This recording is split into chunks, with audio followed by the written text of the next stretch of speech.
क्या करोगी तुम तीनों? हाँ मम्मी, आपकी बात तो बिल्कुल सही है। इन लोगों को तो सुधारना ही पड़ेगा। लेकिन कैसे? अपने बच्चों के आने की खबर सुनकर भी इन लोगों पर कोई असर नहीं हो रहा। पैसे कमाने के लिए घर से बाहर निकलना ही नहीं चाहते ये तीनों। अब मेरे दिमाग में एक प्लान आया है। तुम तीनों चिंता मत करो, उन तीनों को बुलाओ, फिर मैं बात करती हूँ। थोड़ी देर बाद कावेरी जी अपने तीनों दामादों को सामने बुलाकर अपनी बात कहना शुरू करती हैं।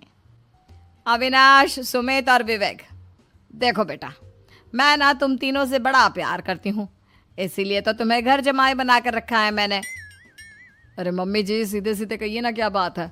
प्यार तो हम भी आपको बहुत करते हैं। अरे मम्मी जी, आपकी इज्जत भी बहुत करते हैं।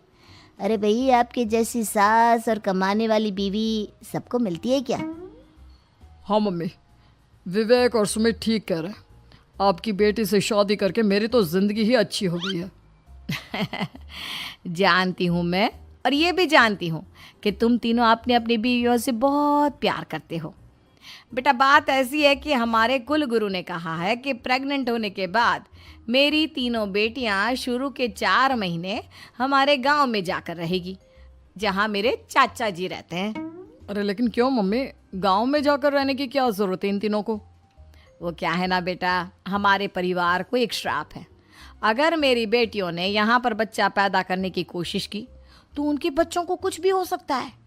इसलिए अब से लेकर 4 महीने पूरे होने तक इन्हें गांव वाले घर में रहना पड़ेगा। हाँ, तो इसमें प्रॉब्लम क्या है मम्मी जी? हम भी वहाँ जाकर रहेंगे, पिकनिक मनाएंगे। अरे भाई, बीवी जहाँ हम भी वहाँ। हाँ यार, आइडिया तो बहुत अच्छा है। शहर की ज़िंदगी में रह रहकर परेशान हो चुके हैं, अब कुछ दिन गांव में बिताएंगे। तुम लोग समझने की कोशिश क्यों नहीं करते? तुम में से कोई भी वहाँ नहीं जा सकता, और मैं यहाँ रहूँगी ना तुम तीनों के साथ। 4 महीने की तो बात है, उसके बाद ये तीनों ही लौट कर आ जाएंगी। ठीक है मम्मी जी, अब हमारे बच्चों का सवाल है तो ये तो करना ही पड़ेगा। कावेरी अपनी तीनों बेटियों को कुछ दिन के लिए घर से बाहर कहीं दूसरे शहर में रहने के लिए भेज देती है। कुछ दिनों के बाद, अरे मम्मी जी, बहुत दिन से पिज्ज़ा नहीं खाया, मंगवाइए ना। क्या बताऊं बेटा, पहले तो बेटियां खर्चा दे देती थी क्योंकि उनकी नौकरी थी, लेकिन अब तो मेरे पास पैसे ही नहीं बचे। थोड़े बहुत पैसे हैं जो बच्चों की डिलीवरी में काम आएंगे। लेकिन मम्मी जी, आपकी बेटियों को वापस आने में तो अभी बहुत वक्त बाकी है। वही सोच सोच कर परेशान हो रही हूँ। सोच रही हूँ कल से दूध भी बंद करवा देती हूँ। अब दूध वाले को देने के लिए पैसे भी तो नहीं है ना। अरे नहीं नहीं मम्मी जी, अगर दूध भी बंद करवा दोगी तो मुझे चाय कहाँ से मिलेगी? और चाय के बिना मैं तो मर ही जाऊंगा। क्या करूं बेटा, इसके अलावा हमारे पास कोई ऑप्शन नहीं है। मेरे पास पैसे ही नहीं बचे। इस तरह कावेरी जी धीरे धीरे अपने तीनों दामादों को पैसे देना बंद कर देती हैं और घर में खाने पीने की चीजें लाना भी बंद कर देती है।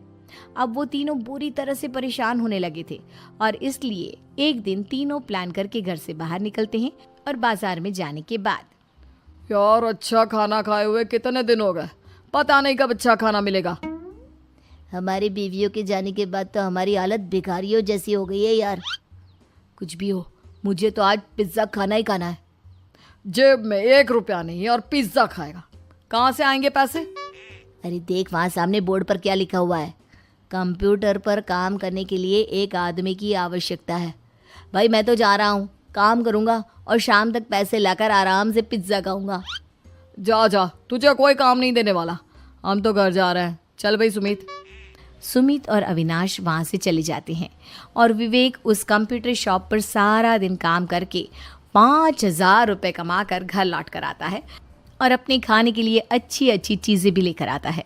ये देखकर विवेक और सुमित के दिल में भी कुछ पैसे कमाने की इच्छा जागती है।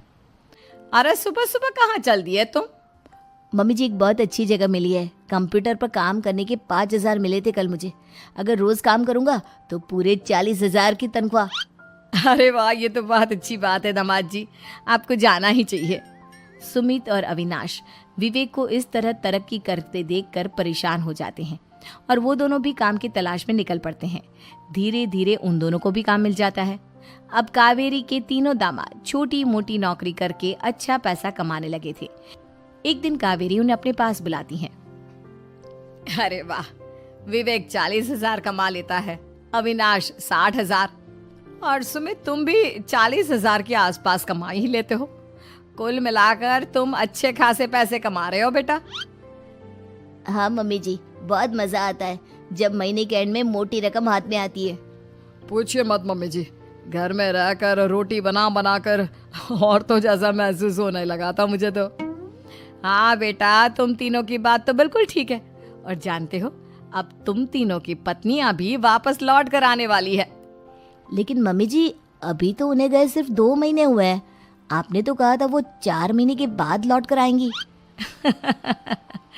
ऐसा कुछ नहीं है बेटा, मैं सिर्फ तुम तीनों को सबक सिखाना चाहती थी कि आदमी घर में बैठकर बीवी की कमाई खाता हुआ अच्छा नहीं लगता। इस दुनिया में हर इंसान को मेहनत करनी चाहिए, काम करना चाहिए, चाहे वो औरत हो या आदमी, ताकि अपने परिवार को संभाल सके। कावेरी की बात सुनकर उन तीनों को अपनी गलती का एहसास होता है और कावेरी उन्हें सच बता देती है कि ईशा, सुहाना और मोहिनी शहर में ही कहीं दूसरी जगह रह रहे थे। शाम के वक्त उन तीनों की पत्नियां लौट कर आ जाती है और कावेरी जी का परिवार एक खुशहाल परिवार की तरह रहने लगता है।